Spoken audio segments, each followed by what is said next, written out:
अस्सलाम वालेकुम, मैं हूं शाहजेब खानजादा। गुज़िश्ता कुछ दिनों से ये तफसीलात सामने आ रही थी कि हुकूमत सुप्रीम कोर्ट के चीफ जस्टिस की मुद्दत मुलाजमत को 3 साल के लिए फिक्स करने या सुप्रीम कोर्ट के जजेस की रिटायरमेंट की उम्र 65 साल से बढ़ाकर 68 साल करने से मुताल्लिक आईनी तरामीम पर गौर कर रही है।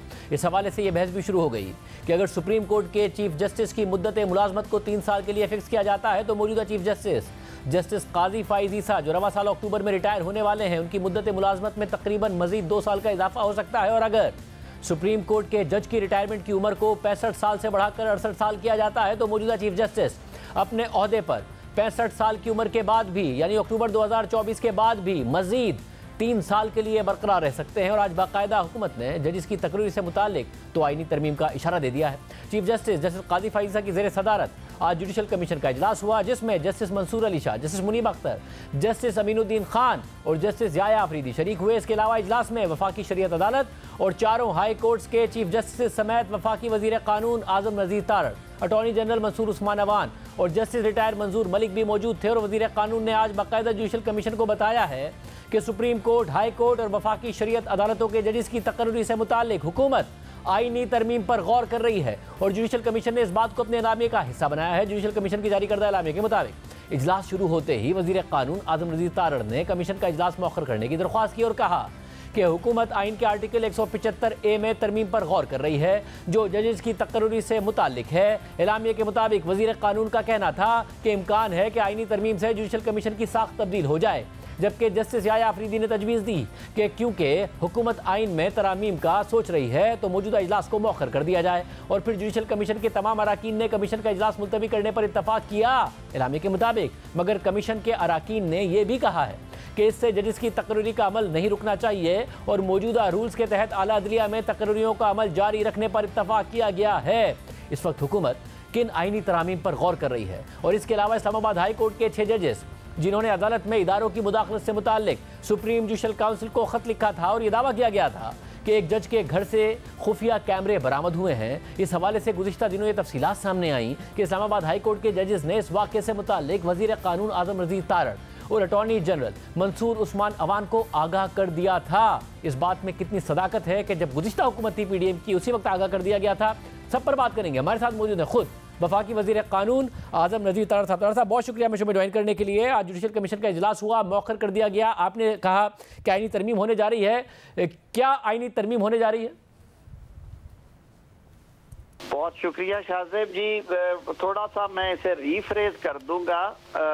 मैंने आज क्योंकि सारा कमीशन इकट्ठा था और उस पर ये 1-2 रोज की डिलिब्रेशन होनी थी, जो रूल मेकिंग की तजावीज़ थी उनको फाइनलाइज करना था, तो मैंने उन्हें इन्फॉर्म किया कि जो कोलिशन पार्टनर्स हैं, पार्टीज़, उनके क्योंकि मैनिफेस्टो में ये था जुडिशल रिफॉर्म्स का एजेंडा, पाकिस्तान मुस्लिम लीग नून, पाकिस्तान पीपल्स पार्टी, इवन जो हमारे मुत्तहिदा कौमी मूवमेंट के दोस्त हैं वो भी और दीगर हमारे साथी जो हैं, इवन ये बात अपोजिशन ने भी मुख्तलिफ औकात में की कि जो मौजूदा तरीक़ेकार है आइन के आर्टिकल 175 में, उसमें जो पार्लिमान का या हुकूमत का किरदार है वो बिल्कुल उसको डिमिनिश कर दिया गया है, उसकी काफ़ी हद तक नफ़ी हो चुकी है और उसकी हैसियत पार्लिमानी कमेटी कीजिए वो एक रबर स्टाम्प से ज़्यादा नहीं है।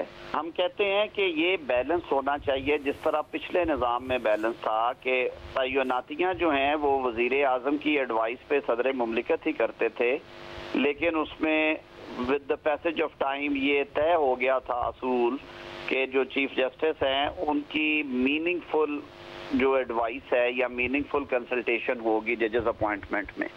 तो ये मामला एग्जेक्टिव और जुडिशरी की मुत्तफिका सोच के बाद किसी तरफ लगता था। जुडिशरी और एग्जेक्टिव जिस कैंडिडेट पे मुत्तफिक हो जाते थे वो तयनात होते थे और दुनिया भर में इस तरह है। 18वीं तरमीम में भी तकरीबन यही रखा गया था, लेकिन उसको लार्जर ज़रा उसका जो था एक तरह से कैनवस वो बड़ा कर दिया गया और उसमें स्टेक होल्डर्स बढ़ा दिए गए, जजेस बिठाए गए, जजेस के साथ बार के नुमाइंदे बैठे और फिर अवामी नुमाइंदों को भी इख्तियार दिया गया कि वो रिजेक्शन भी कर सकते हैं और वो रेफर बैक भी कर सकते हैं और अपनी राय भी दे सकते हैं। लेकिन आपने देखा कि जब से मुनीर हुसैन केस आया, ये 2013 में मेरे ख्याल में आया था, 12 में उससे यकसर बदल दिया गया, पहले 2 साल में ही। और उसके बाद फिर एक लाइन है लंबी कि मैं खुद पार्लिमानी कमेटी का हिस्सा रहा हूँ, 8 मुअज़्ज़ज़ पार्लियामेंटेरियंस बैठ के कोई डिसाइड करते थे on the basis of their recommendations.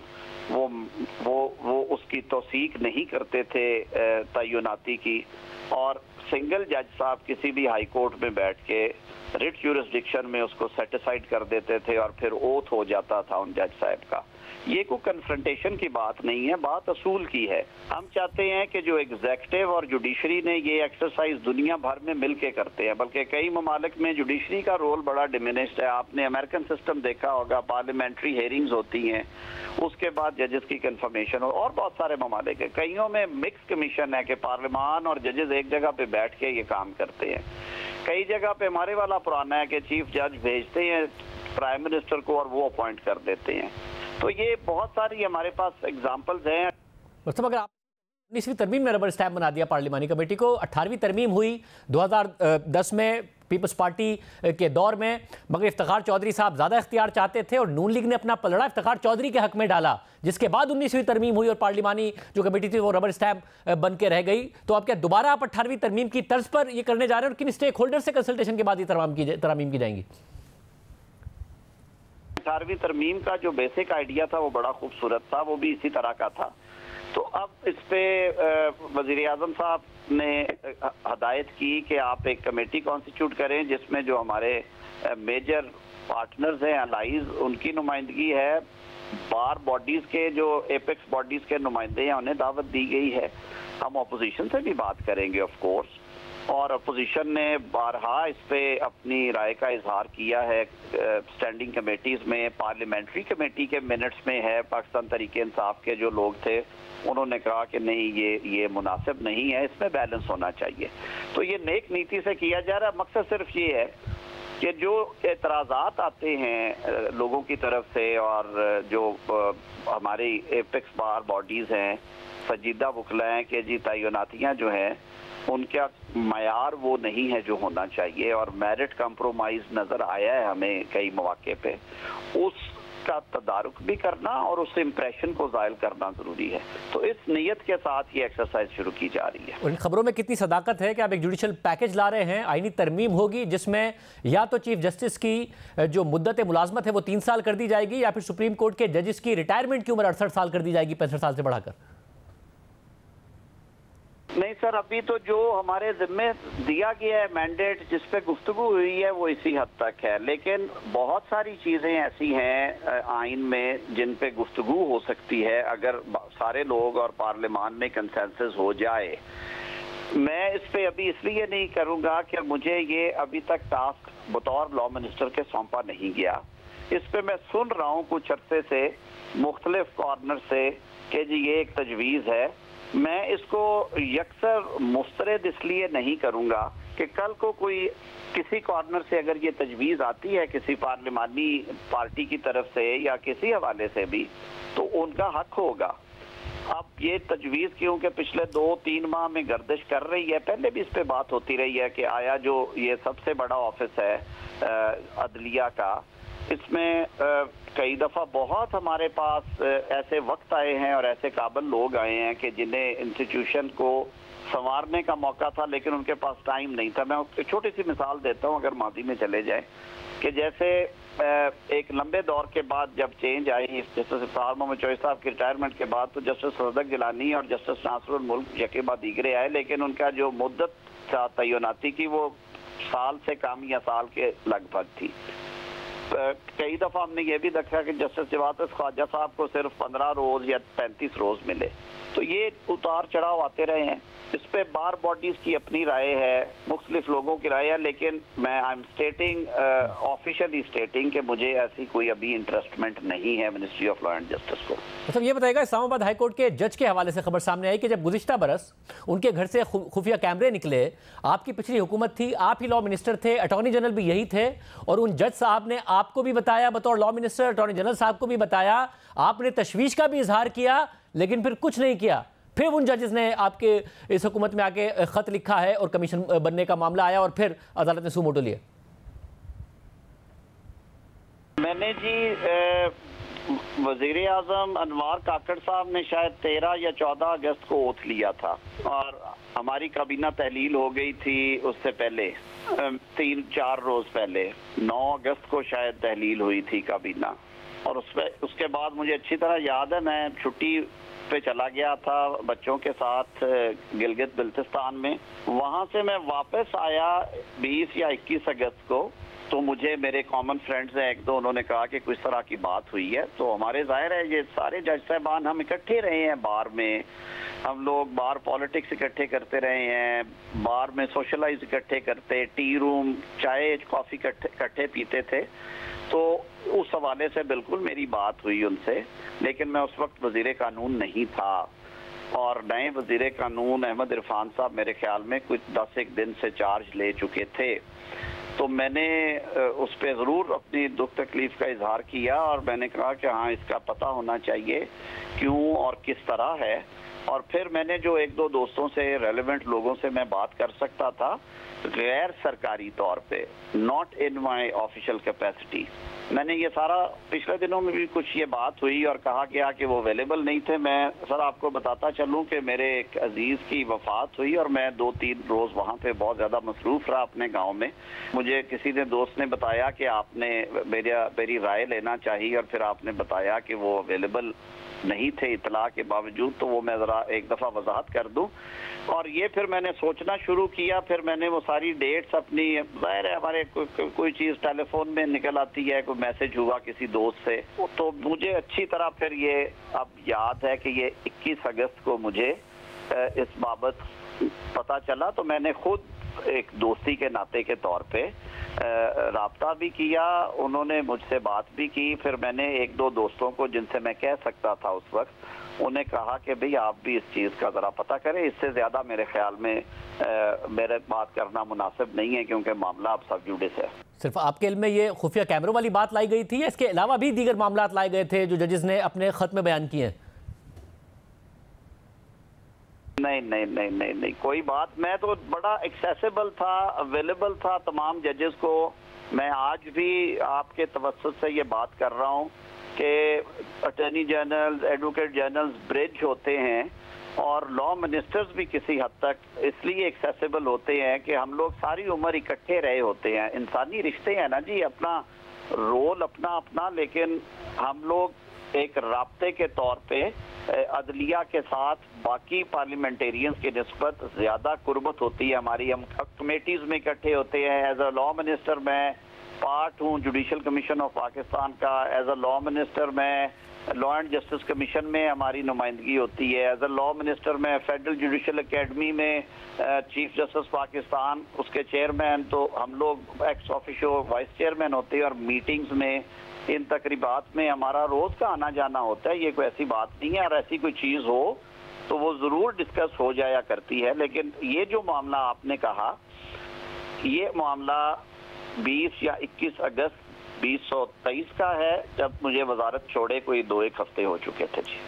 अब अदालत ने हुकूमत से जवाब तलब किया है, 7 मई को समाअत है, क्या जवाब होगा हुकूमत का? वो जी अटॉर्नी जनरल साहब को जिम्मेदारी सौंपी गई है और हम ये भी बिल्कुल बिलीव करते हैं कि एज अ टीम मेंबर जो इंस्ट्रक्शंस वो लेना चाहें और फिर उसके बाद जो वो ड्राफ्ट तैयार करें वो उनकी सवाबदीद है। बड़े माशाल्लाह काबिल और मुतहम्मिल मिजाज अटॉर्नी जनरल हैं हमारी हुकूमत के, मंसूर अवान साहब। इसका ज़्यादा बेहतर जवाब वो देंगे। लेकिन मैं एक बात ज़रूर करना चाहता हूं कि वज़ीर आज़म साहब और हमारी काबीना इस बारे में बिल्कुल क्लैरिटी है कि इंडिपेंडेंस ऑफ जुडिशरी जो है वो एक फंडामेंटल प्रिंसिपल है हमारी कॉन्स्टिट्यूशनल स्कीम का, और हर माशरे के लिए ये एक बड़ी ज़रूरी चीज़ है। हमारी हुकूमत की कम अज़ कम ना ये पॉलिसी रही है और ना है कि हम गैर ज़रूरी इंटरफेरेंस और दबाव डालें। हमने तो खुद बल्कि रिसीविंग एंड पे रहे हैं। जो पाकिस्तान मुस्लिम लीग की क़यादत के साथ पिछले सालों में हुआ, हम खुद रिसीविंग एंड पे हैं और ये हुकूमती पॉलिसी ना रही है, ना है और ना होगी।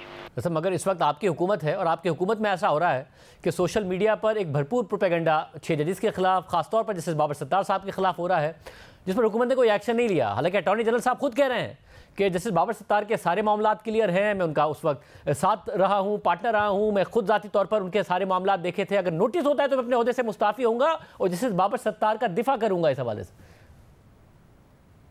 देखिए, सोशल मीडिया प्लेटफॉर्म्स पे जो प्रोपेगेंडाज हो रहे हैं उस पे ना मैं महफूज हूँ, ना आप महफूज हैं। आप जर्नलिस्ट हैं, आपके साथ जो जो कुछ होता रहा है सोशल मीडिया पे, मेरे पे पता नहीं क्या क्या इल्ज़ाम लगते हैं। ये तो हमारे अपने ज़मीर को और हमें पता है ना शाहजेब भाई कि हम क्या और कौन है।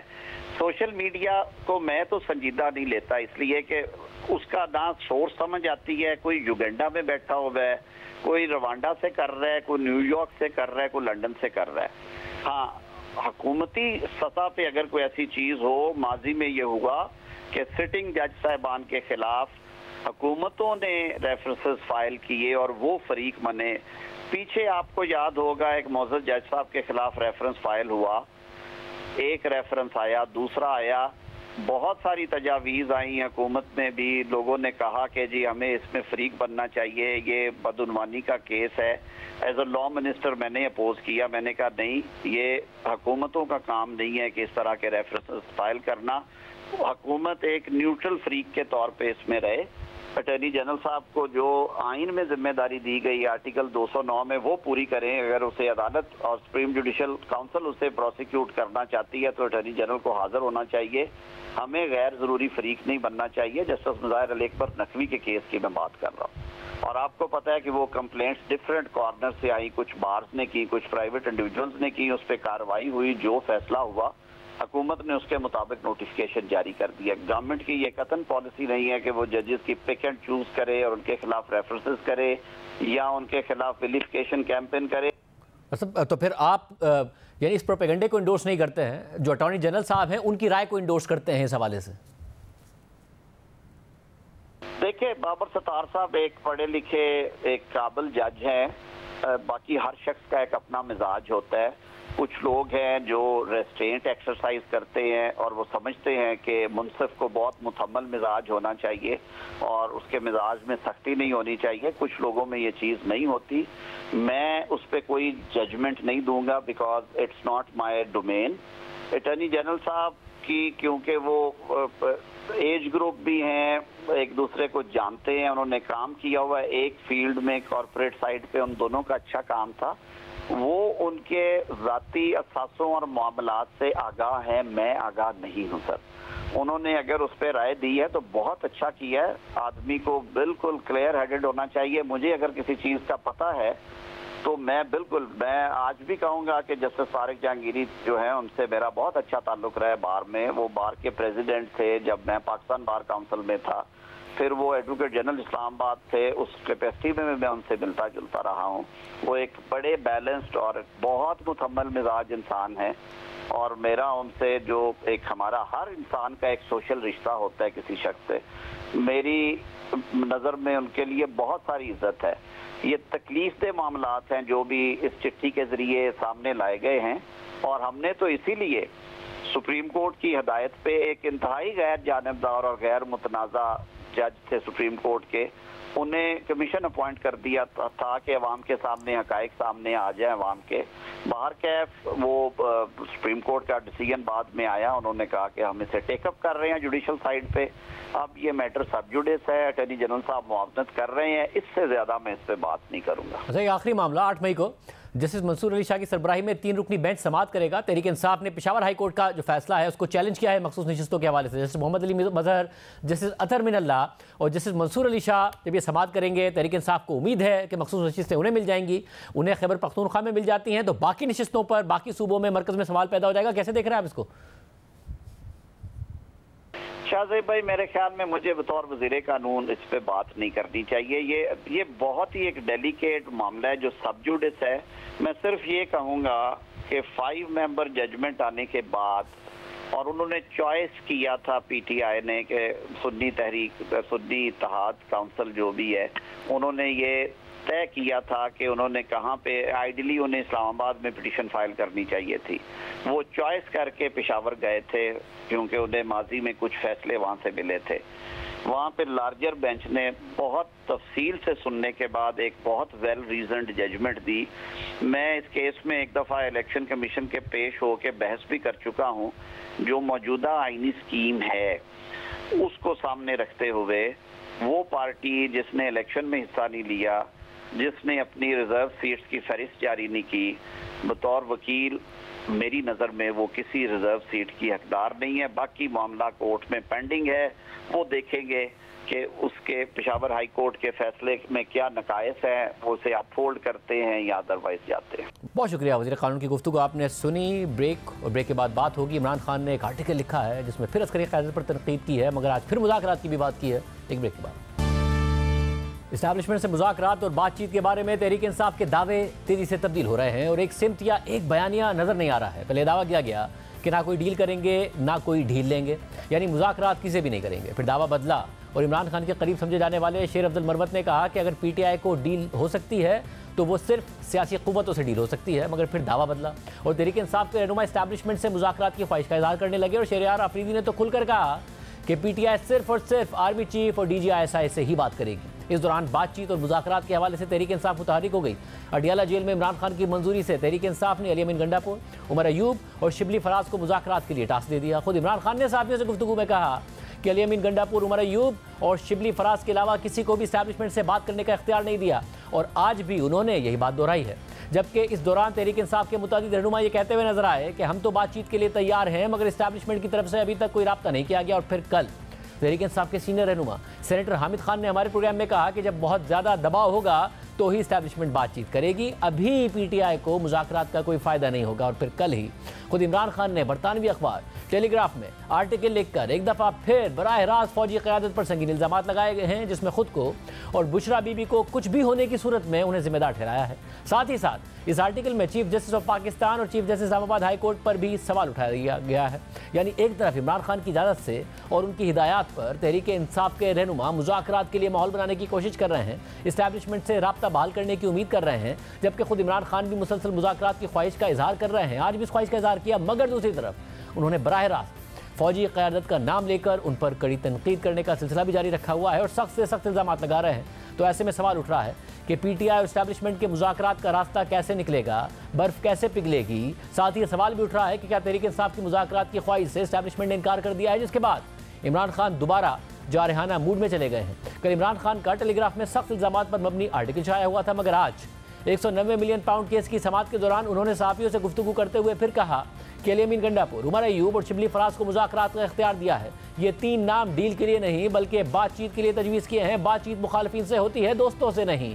तीन जमातों के सिवा सबसे बात करेंगे। डील वो करता है जिसे मुल्क से बाहर जाना होता है, डील जेल से बचने के लिए की जाती है। इमरान खान ने मजीद कहा कि 18 महीने से कह रहा हूँ कि बातचीत के लिए तैयार हूँ। सियासत में हमेशा बातचीत होती है। तोशाखाना पर ये चौथा केस कर रहे हैं। जो भी केस बनाना है एक बार बना कर ले आएँ। इसके अलावा जियो न्यूज़ के नुमाइंदे शब्बीर डार के मुताबिक उन्होंने इमरान खान से सवाल किया कि आप एक तरफ कहते हैं कि डील नहीं करेंगे, दूसरी तरफ आप कह रहे हैं कि हमने मुज़ाकरात के लिए कमेटी बना दी है। तो इस पर इमरान खान ने जवाब दिया कि जो नाम मैंने तजवीज़ किए हैं वो डील नहीं बल्कि बातचीत ही करेंगे। ये लोग इनफरादी हैसियत में भी बातचीत कर सकते हैं, मैंने कोई बाकायदा कमेटी नहीं बनाई है। इमरान खान ने एक और सवाल के जवाब में कहा कि मैंने मुज़ाकरात के लिए ना किसी रिटायर्ड जनरल को टास्क दिया है, ना ही किसी सियासतदान को कोई टास्क दिया है। जबकि आज जेल में इमरान खान से मुलाकात के बाद तहरीक इंसाफ के चेयरमैन बैरिस्टर गौहर खान भी एक दफ़ा फिर ये कहते हुए नजर आए कि इमरान खान और हमारी पार्टी मुज़ाकरात के लिए तैयार हैं, लेकिन अभी तक ना मुज़ाकरात शुरू हुए हैं, ना ही हमें किसी ने कोई पैगाम भेजा है, ना ही हमने किसी को कोई पैगाम भेजा है। मगर इमरान खान की बहन अलीमा खान ने कहा कि डील का लफ्ज़ इस्तेमाल करने पर इमरान खान को गुस्सा आ जाता है। इमरान खान कहते हैं कि पहले हमारा मैंडेट वापस करें और बेगुनाह कैदियों को रिहा करें। जब ये दोनों चीज़ें हो जाएंगी तो फिर हम बातचीत करेंगे। जब डील की लफ्ज़ इस्तेमाल करो तो उनको गुस्सा चढ़ जाता है। उन्होंने कहा शुरू से मैं एक ही बात कर रहा हूँ, मैं कितनी दफ़ा आपको बताऊँगा कि आप पहले मैंडेट वापस करें जो हमारा चोरी किया है, और जो हमारे बेगुनाह लोग कैद में हैं, जो 1 साल से इतनी मुश्किलात उनके ख़ानदान काट रहे हैं, उनको रिहा करें। जब ये दोनों चीज़ें हो जाएंगी फिर हम बातचीत करेंगे। हमारे साथ मौजूद हैं प्रोग्राम नया पाकिस्तान के मेज़बान शहजाद इकबाल साहब। शहजाद इकबाल साहब, बहुत शुक्रिया शो में ज्वाइन करने के लिए। शहजाद इकबाल साहब, ज़ाहिर है बात करेंगे नहीं करेंगे, मुज़ाकरात करेंगे नहीं करेंगे, बातें होती रही। आपके प्रोग्राम में बराह रास्त शहरियार आफरीदी ने जब ये कहा कि बात करेंगे तो सिर्फ आर्मी चीफ और डीजी ऐसे करेंगे, उसके बाद मुख्तलिफ रहनुमाओं के मुख्तलिफ बयानात को इंडोर्स करता है, कोई ज़ाती राय कहता है, दीगर रहनुमाओं को भी आपने इंटरव्यू किया। ये कोई मेथड नज़र आ रहा है आपको या कन्फ्यूजन है? बहुत शुक्रिया शाहजेब। कन्फ्यूजन है, मेरे ख्याल से कोई मेथड नहीं है। जितने मुंह उतनी बातें हैं। पार्टी कायद ये कहते हैं कि इस पर कोई बात नहीं करेगा, इस मौजू पे कि एस्टैब्लिशमेंट से बातचीत होनी है नहीं, सिर्फ मखसूस लोग बात करेंगे। तब भी आपने देखा है कि आप जिस रहनुमा से सवाल करेंगे वो इस पर बात करने के लिए तैयार होता है। तो वो डिसिप्लिन का फुकदान भी नजर आ रहा है। जो रहनुमा आता है उसकी समझ में जो है, जो इमरान खान उसको मीटिंग में बताते हैं, वो आके फिर मीडिया पे कर देते हैं। तो मेरे ख्याल से तो कोई मेथड नहीं है, इसमें टोटल कन्फ्यूजन है। और एक चीज़ कॉमन है लेकिन इन तमाम बयानात में, वो ये है कि अब एस्टैब्लिशमेंट से बातचीत करने की जो ख्वाहिश है वो बढ़ती जा रही है और उसको वो पब्लिक करने के लिए भी तैयार हैं। अब इसकी मुख्तलिफ वजूहत हो सकती हैं। एक तो ये कि इमरान खान को उनके वकला बता रहे थे कि अप्रैल के आखिर में आप रिहा हो जाएंगे, आपकी बेल हो जाएंगी, लेकिन आपको पता है कि अदालती जो मामलात हैं अब उसमें ताखीर हो रही है। तो फिलहाल तो ऐसा नहीं नजर आता कि इमरान खान के तमाम केसेस जिसमें उनको सज़ा हो चुकी है उससे वो बेल हासिल कर लेंगे, या जो 190 मिलियन पाउंड वाला केस है वो भी कोई उनके फेवर में फिलहाल जाता हुआ ऐसा नहीं नजर आ रहा है। दूसरी वजह ये हो सकती है कि 8 फरवरी के इलेक्शन के बाद तहरीक इंसाफ में एक ये उम्मीद थी कि अब क्योंकि मैंडेट हमें मिला है तो शायद अगर कोई हुकूमत बन भी जाए तो वो शायद ज़्यादा अरसे चल नहीं सकेगी और उसको खतरात लाक होंगे। फिलहाल ऐसा भी कोई खतरा नज़र नहीं आ रहा शहबाज शरीफ साहब की हुकूमत को, क्योंकि जो माशी एतबार से भी लोग बात करते हैं उनको पता होना चाहिए कि इस वक्त इस्टेब्लिशमेंट और शहबाज शरीफ साहब की हुकूमत एक पेज पर है और एक साथ वो एफर्ट्स कर रहे हैं। तो सक्सेस और फेलियर जो है वो उसका तयन साथ साथ ही होगा। तो मेरे ख्याल से ये दो रीजंस है जिसकी वजह से अब ज़्यादा इस ख्वाहिश का इजहार किया जा रहा है कि हमने इस्टेब्लिशमेंट से बात करनी है। लेकिन इमरान खान खुद ये भी कहते हैं कि मैं तो इतने टाइम से वेट कर रहा था, कोई बात नहीं कर रहा मुझसे। और ये बड़ा ऑब्वियस है, एक होता है कि प्रेशर बढ़ाना, जिसका कल हामिद खान साहब आपके शो में जिक्र कर रहे थे, या हमने देखा था कि गुजरांवाला तकरीर में नवाज शरीफ साहब ने प्रेशर बढ़ाया। लेकिन जब इमरान खान जो आप कर रहे हैं, चाहे वो कोर्ट रिपोर्टर से बात करें या टेलीग्राफ का आर्टिकल, वो तो ऐसा लग रहा है कि अपनी कश्तियां जला रहे हैं, क्योंकि प्रेशर तो एक हद तक ही बढ़ाया जा सकता है। अगर आप नाम लेके तनकीद करेंगे तो फिर सामने वाला क्यों बात करेगा। और कल जो आर्मी चीफ का भी आपने पैगाम था वो भी बड़ा वाज़ेह था, जिसमें उन्होंने फ्री स्पीच के हवाले से बात की, जिसमें उन्होंने ये कहा कि हमें तो पता है कि हमारा दायरा कार क्या है, दूसरों को भी ये पता होना चाहिए। और ये भी उन्होंने वहाँ पे ऑफिसर से कहा कि भाई ये जो प्रोपेगेंडा हो रहा है इसमें आप ना बह जाएं। तो मेरे ख्याल से ये चीज़ बड़ी ऑब्वियस है। जिस लेवल पे इस वक्त बातचीत चली गई है, मुझे तो नहीं लगता कि इस वक्त कोई मुज़ाकरात के इम्कानात हैं। और एक माहौल होता है शहजाद, ज़ाहिर है इस वक्त तो ऐसा माहौल नहीं है, मगर क्या आगे जाके आपको लगता है कि जिसमें तहरीक इंसाफ ये प्री कंडीशन के साथ मुज़ाकरात में जाए कि जी पहले आप हमारे लोग छोड़ेंगे, ये केसेस ख़त्म करेंगे, हमारा मैंडेट तस्लीम करेंगे, हमारी सीटें हमें वापस देंगे, फिर हम आपसे बात करेंगे? नहीं, अगर शाहजेब ऐसा हो जाता है तो फिर तो बात करने की ज़रूरत ही नहीं पैदा होती ना। यही तो बेसिकली तहरीक इंसाफ हासिल करना चाहती है। अगर उसी शराइत को आप प्री कंडीशन के तौर पे रखेंगे कि आप मैंडेट वापस करें, लोगों को छोड़ें, तो फिर बातचीत करने के लिए रह क्या जाएगा? उसके बाद क्या आपने बातचीत करनी है? क्योंकि तहरीक इंसाफ तो इस वक्त ये कह रही है कि देखिए बातचीत हमें सिर्फ ये करनी है कि हर आईनी इदारा जो है वो अपने आईनी हुदूद में रहेगा, हमें कोई डील नहीं करनी, कोई बातचीत नहीं करनी। देखिए अगर जेन्युइनली चाहे तहरीक इंसाफ हो या कोई और सियासी जमात हो, वो ये ख्वाहिश रखती है कि एक पाकिस्तान का आइन है, उसके आइन के तहत हमें चलना है, हर किसी को अपने दायरेकार में रहना है, तो फिर इसके लिए तो एक कलेक्टिव तमाम स्टेक होल्डर्स के साथ बातचीत होगी, जिसमें जो मेन स्ट्रीम पार्टीज हैं, चाहे वो हुकूमत में हो, ऑपोजिशन में, उन सबको साथ बैठना पड़ेगा और दूसरे स्टेक होल्डर्स को भी बैठना पड़ेगा। क्योंकि शाहजेब जब भी कोई जमात खुफिया मुज़ाकरात करेगी या फिर सिर्फ ये कहेगी कि हमें सिर्फ एस्टैब्लिशमेंट से बातचीत करनी है, तो फिर वो बातचीत डील के लिए ही होगी। आपने देखा कि मियां नवाज शरीफ साहब जब ये नारा लगा रहे थे कि वोट को इज्जत दो, और बिल्कुल उनका स्टांस ये था कि हम बातचीत नहीं करेंगे, लेकिन ख्वाजा आसिफ साहब ने आके बता दिया कि हुकूमत आते ही पीटीआई की 6 महीने में हमारी बातचीत शुरू हो गई थी, और इवेंचुअली वो बातचीत क्या निकली, वो भी कहीं ना कहीं से मुज़ाकरात करके डील करने की कोशिश कर रहे थे। तो अगर तहरीक इंसाफ वाकई ये समझती है कि उनको एक आईनी इश्यूज पे बातचीत करनी, तो वो तो तमाम स्टेक होल्डर्स के साथ बात करनी पड़ेगी, जो कि वो नहीं चाहते। मगर क्या फिर नवाज शरीफ की ही स्ट्रेटजी से इमरान खान ने ये बात निकाली है कि नवाज शरीफ साहब उस जमाने में एक दरवाजा बातचीत का खुला रखा हुआ था, लंदन जाके तकरीर में तनकीद भी करते थे जनरल बाजवा पर और जनरल फैज हमीद पर, और वो वाकई बैकफुट पर गए और फिर रास्ता भी निकला। तो क्या यही स्ट्रेटजी है जिसको इमरान खान भी फॉलो कर रहे हैं कि जी ठीक है मुज़ाकरात भी करने को तैयार हूं और तनकीद भी कर रहे हैं? एक तो मुझे लगता है शाहजेब शख्सियात का बड़ा फ़र्क है, आपने भी फॉलो किया है जनरल बाजवा का 6 साल का फ़र्क, बैक एंड फोर्थ करते थे उनके बारे में शुरू से। उस वक्त की ऑपोजिशन यानी नू लीग भी ये कहती थी कि उनकी किसी बात पर रिलाई नहीं किया जा सकता, तो मेरे ख्याल से उन पर दबाव डालना जो है वो ज़्यादा निस्बतन आसान था। और दूसरा हिकमत अमली में भी फ़र्क है, जैसे मैंने कहा गुजरांवाला की एक वन ऑफ स्पीच थी जहाँ पर नाम लिया गया और जिम्मेदारी जो है जनरल बाजवा उनकी टीम पर उस वक्त डाली गई, लेकिन ऐसा नहीं था कि तसल्सल के साथ उनका नाम लेके उनको जो है जिम्मेदारी डाली जाती थी उन पर। यहाँ पे मैं यही कह रहा हूँ कि अगर ये प्रेशर टैक्टिक्स होती तो मेरे ख्याल से लहजा फिर भी थोड़ा मुख्तलिफ होता, कहीं ना कहीं गुंजाइश होती। यहाँ पे तो खान साहब जो है वो मुसलसल कोर्ट रिपोर्टर्स से या टेलीग्राफ का आर्टिकल हो या गार्डियन का आर्टिकल हो वहाँ नाम लेके तनकीद कर रहे हैं, तो इस हद तक अगर वो बयानिए को आगे लेके चले गए हैं तो इसको सिर्फ हीट बढ़ाना तो नहीं कहेंगे, ये तो मेरे ख्याल से ऐसा है कि शायद वो उस एंड पे लेके जा रहे हैं जहाँ पे बातचीत मुश्किल हो जाए। फिर बहुत शुक्रिया। प्रोग्राम में आगे बढ़ते हैं। रवा माली साल के इब्तिदाई 10 माह में टैक्स हदफ से कम इकट्ठा करने के बाद अब FBI की कारकर्दगी पर सवाल उठ रहे हैं। Track and trace system, point of sale system और ताजिर दोस्त स्कीम में नाकामी के बाद FBI की जानिब से नॉन फाइलर्स की मोबाइल फ़ोन सिम्स बंद करने की स्ट्रैटेजी भी नाकाम होती नजर आ रही है। और यह सब इस दौरान हो रहा है जब FBI के ग्रेड 21 और 22 के 25 अफसरान के खिलाफ कार्रवाई करते हुए उन्हें OSD कर दिया गया है और इस फैसले के खिलाफ इन एहलकारों ने कानूनी एक्शन लेने का इरादा किया है। मंगल को FBI ने PTA को 6.5 लाख नॉन फाइलर्स की सिम्स बंद करने की हिदायत की थी और PTA और टेलीकॉम कंपनियों को इस हवाले से 15 मई को अमल दरामद रिपोर्ट जमा करवाने का कहा था। और अब तक सामने आने वाली इतलात के मुताबिक PTA और टेलीकॉम कंपनियां FBI के इस ऑर्डर पर फौरी अमल दरामद करने से कतरा रही हैं। PTA का कहना है कि FBI का हालिया फैसला फिलहाल PTA की जानिब से ज़ेर गौर है। हम इस मामले पर मुतल्लिका स्टेक होल्डर्स के साथ राब्ते में हैं। हमारा मकसद रेगुलेटरी फ्रेमवर्क और मुतल्लिका कानूनी दफात को मद्देनजर रखते हुए इस हवाले से इकदाम उठाना है ताकि टेलीकॉम सारिफीन का तहफ़्फ़ुज़ भी यकीनी बनाया जा सके। उन्होंने मज़ीद ये भी कहा कि FBI का ख़त ईमेल के ज़रिए पीर की शाम को मौसूल हुआ है। ख़त का जायज़ा लेकर इस पर कोई फैसला करेंगे। जबकि इस हवाले से तर्जुमान PTCL के बयान के मुताबिक हम FBI की जानिब से टैक्स नॉन फाइलर्स के शनाख्ती कार्ड से मुंसलिक तकरीबन 5 लाख सिम कनेक्शंस को ब्लॉक करने के हवाले से हालिया हिदायत का बगौर जायजा ले रहे हैं। ये मामला हमारे लिए इंतहाई अहमियत का हामिल है और हम मुतल्लिका कानूनी और रेगुलेटरी फ्रेमवर्क के दायरे में इस हुक्म का जायजा ले रहे हैं। हमारी तरजीह सारिफीन के मफादात का तहफ़्फ़ुज़ करते हुए मुतल्लिका कानूनी दफात की तामील को यकीनी बनाना है। हम इस मसले को मौसर और जिम्मेदाराना तरीके से हल करने के लिए PTA के साथ करीबी राब्ते में हैं। प्रोग्राम एक ब्रेक और उसके बाद एक और अहम खबर आपके सामने रखेंगे। आज़ादी सहाफ़त के आलमी दिन पर पाकिस्तान के लिए एक से ज़ायद अफसोसनाक खबरें सामने आई हैं। खुजदार प्रेस क्लब के सदर कातलाना हमले में शहीद हो गए हैं, जबकि मुख्तलिफ मुल्की और आलमी इदारों ने पाकिस्तान में इजहार राय की कम होती हुई आज़ादी पर शदीद तनकीद की है। इसके अलावा सीनियर सहाफ़ी और जी न्यूज़ के प्रोग्राम कैपिटल टॉक के मेज़बान हामिद मीर को धमकियाँ मिलने पर भी मुल्की और बैनुल-अक़वामी इदारों ने तशवीश का इजहार किया है। पाकिस्तान में सहाफ़त की सूरत हाल पर मुख्तलिफ इदारों की तशवीशनाक रिपोर्ट सामने आई है। रिपोर्टर्स विदाउट बॉर्डर्स के प्रेस फ्रीडम इंडेक्स में पाकिस्तान 2 दर्जे तनज़ुली के बाद 180 ममालिक में से 152वें नंबर पर आ गया है। RSF ने पाकिस्तान में आज़ादी सहाफ़त की सूरत हाल पर शदीद तशवीश का इजहार किया है और प्रेस फ्रीडम के हवाले से पाकिस्तान की सूरत हाल को इंतहाई संगीन करार दिया है। इंटरनेशनल फेडरेशन ऑफ जर्नलिस्ट ने अपनी रिपोर्ट में कहा है कि पाकिस्तान में सहाफ़त खतरात में घिरी हुई है। साबिक वज़ीर आज़म और इस्टेब्लिशमेंट की मुहाज़राई में सहाफ़ी पंचिंग बैग बन गए हैं। मुल्क में 4 सहाफ़ी कत्ल हुए, दर्जनों सहाफ़ियों को घंटों से लेकर 4 हफ्ते तक गिरफ्तार किया गया। फ्रीडम नेटवर्क ने अपनी रिपोर्ट में कहा है कि मई 2023 से अप्रैल 2024 तक पाकिस्तान में 3 हुकूमतें आई, मगर ताकतवर सियासी और रियासती अनासिर की इज़हार राय की बर्दाश्त कम होती चली गई। गुज़िश्ता 1 साल में पाकिस्तान में 4 सहाफ़ी कत्ल कर दिए गए और 104 मुकदमात दर्ज किए गए, जबकि 200 से ज़ायद सहाफ़ियों को नोटिस भी मिले।